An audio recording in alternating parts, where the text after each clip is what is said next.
Hai Indonesia, saya akan menjawab pertanyaan kalian di Instagram saya. Kali ini dari Goldfish Jogja. Tanyanya kayak gini, kalau anakan gapi biar lekas besar dari lahir, wadah idealnya ukuran berapa Om? Itu yang pertama. Dan yang kedua, pakannya selain Artemia dikasih apa ya Om? Oke, saya akan jawab dari video ini. Ini adalah wadah pembesaran burayak gapi saya. Jadi begitu indukan saya beranak, itu wadahnya di sini dan di sini nih. Ini lebih kecil lagi nih. Yang ingin saya kasih edukasinya supaya kalian cerdas adalah tidak ada masalah dengan ukuran. Oke? Ini saya pasti akan ditentang banyak sekali orang.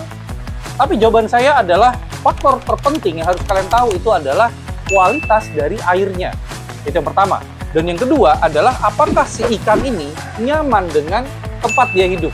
Entah itu akuarium, ember, kolam, atau bahkan toples plastik sekalipun. Karena kalau dua faktor tadi terpenuhi, yang pertama adalah kualitas air, artinya dia mengandung bakteri baik yang cukup banyak, dan tidak mengandung kadar amonia terlalu tinggi, itu sangat bagus untuk ikan gapi. Dan yang kedua, kalau ikan gapinya tuh nyaman nih ya, misalkan ditaruh tank kayak gini dia nggak stres, berarti nggak ada masalah. Tapi kalau dia ada di dalam kolam dan dia stres, walaupun mungkin kandungan airnya bagus, berarti setengah faktor pentingnya itu hilang. Jadi yang harus kalian ketahui adalah dua faktor tadi ya. Apakah si gapi ini cocok dengan kualitas airnya, dan apakah si gapi ini nyaman dengan lingkungan tanknya. Kenapa begitu? Saya akan jawab nih ya. Saya itu sudah eksperimen dari dulu, pertama tank segini, terus saya pakai tank besar. Yang tank besar ini ternyata kualitas airnya nggak bagus. Jadi saya belum belajar pengolahan air, dan apa yang terjadi? Kita nggak bahas pakan dulu ya. Saya kasih makan itu sama, tapi ternyata yang di tank kecil kayak gini nih, dia lebih cepat besar. Dan anehnya, kalau kita tidak pisah jantan betinanya, dia akan jauh lebih cepat besar. Begitu saya pisah, ikan yang saya pisah ke sini, yang tempat baru, itu bisa cenderung dia melambat pertumbuhannya. Ini eksperimen saya, jadi balik lagi, mungkin adalah pendapat saya, dan pasti akan banyak sekali senior tuh yang sedikit menentang, bilang, alah ini orang dari mana bilang kok ukuran tank nggak penting. Bukan sih bilang nggak penting ya, tapi faktor paling penting yang dua tadi. Nah, berikutnya apakah ukuran tank itu penting? Yes, penting. Tapi tidak sampai di sana ya, jadi ukuran tank, misalkan satu ya faktor airnya sama, dua, ikan yang nyaman dengan lingkungan yang mungkin berbeda tuh antara tank kecil dengan tank besar, tapi kenyamanannya sama. Terus yang satu tanknya segini, yang satu 2 kali lipat, jelas akan lebih cepat besar yang 2 kali lipat. Tapi ingat ya, saya sudah pernah eksperimen nih dari tank sekecil ini nih. Ini bisa lebih cepat besar daripada tank yang bahkan kayaknya 3 kali ini deh. Waktu itu saya piara di tank segini, tapi kualitas airnya nggak bagus. Ikannya hidup, sehat, makan, lahap, tapi nggak cepet besarnya tuh kalah dengan yang kondisi air dan dia nyaman dengan lingkungannya. Terus selain dari ukuran tank nih ya, saya akan bocorkan lagi, ada satu faktor yang mungkin orang jarang mikir, jarang tahu, itu adalah pergerakan air. Jadi menurut saya tuh pernah main di dua dunia ya, jadi dunia gapi dan dunia cana. Faktor air atau pergerakan air itu sangat berpengaruh bikin ikan itu cepat lapar.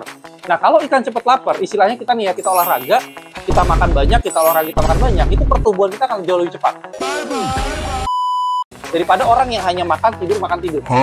Iya kalau dia bisa makan banyak, tapi kalau nggak bisa, berarti ikan yang olahraga dan makan banyak, dengan ikan yang mungkin makannya biasa aja karena nafsu makannya nggak tinggi, itu jelas akan lebih besar yang olahraga dan makan banyak. Kalian harus buktikan sendiri seperti saya membuktikan ini ya, dari tank kecil ini, dengan tank yang besar, itu ternyata besarnya itu bisa cepetan yang kecil. Yang penting adalah faktor yang tadi itu.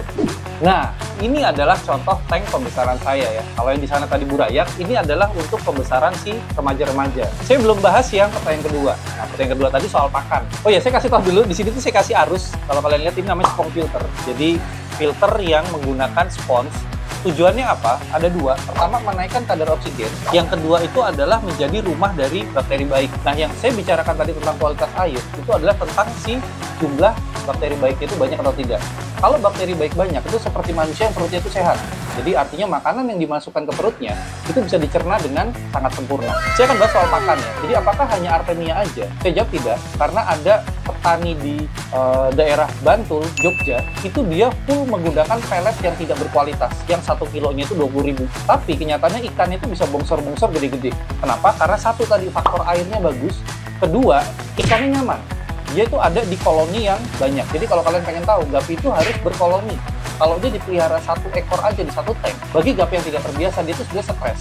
Dia tetap hidup, tapi dia stres. Nah, ikan yang stres ini itu menjadi lebih lama besar atau badannya itu kurus terus. Itu yang saya perhatikan. Jadi pakannya itu hanya Artemia jelas tidak, atau bisa menggunakan pelet. Bahkan nggak perlu pelet yang mahal-mahal. Tapi kalau kalian punya budget, terus kemudian kalian pengen gapi kalian untuk kualitas warnanya beda, kalian harus menggunakan pelet berkualitas. Kalau saran saya adalah Pandora. Kenapa? Karena saya sendiri pakai Pandora dan membuktikan gapi jantan itu lebih cepat mutasi. Jadi warna itu lebih cepat keluar. Ini kalau yang kalian lihat nih, ini gapi-gapi remaja, tapi dia warna merah dan platinumnya ya. Ini tadi sebelum di lighting dia agak gesit-gesit. Itu udah mutasi semua nih. Nah itu warna platinum dan warna merahnya. Padahal ini gapi remaja. Ini adalah contoh dia menggunakan pelet berkualitas. Jadi kalau kalian tidak bisa menetapkan Artemia, tidak harus menggunakan Artemia. Bahkan ada solusi lain seperti kutu air, atau mungkin DM ya. DM itu kutu air raksasa, atau mungkin Cacing Sutra. Tapi balik lagi, kalau kalian menggunakan pakan hidup selain Artemia, pastikan pakan hidupnya itu bersih. Oke, jadi mungkin dalam piara gapi nggak usah terlalu pusing. Jadi menurut saya nggak ada tuh aturan ukuran tank, nggak ada aturan soal pakan. Yang ada mungkin ya pengaruh-pengaruh dari influencer lain, yang mungkin ya ending-endingnya saya nggak tahu ya dia jualan apa. Tapi saya tidak menyalahkan, saya juga jualan ikan, saya juga jualan pakan. Tapi saya ngasih kecerdasan kepada kalian, supaya kalian tuh bisa memutuskan, saya ini ada di level yang mana. Apakah saya pemula, penghobi, atau bahkan mungkin saya adalah seorang kolektor. Maju terus, Indonesia.